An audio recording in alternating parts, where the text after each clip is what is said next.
Tayo po ay may kahangahangang utak na nagagamit natin sa pag-uunawa at pagkikilala ng mga bagay-bagay. Ito po ay nagpapatunay na mayroon nagdisenyo.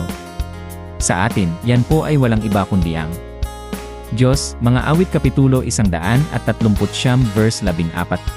Kaya mabuti na atin maunawaan ang kalooban ng may likha na naglikha sa atin. At dapat na tayo ay magpasakop sa Kanya. Santiago Kapitulo 4 versikulo 7, kilakanin natin siya at sundin ang mga gusto niyang nakabubuti sa atin sa bawat isa. Lumapit kayo sa Diyos at lalapit siya sa inyo.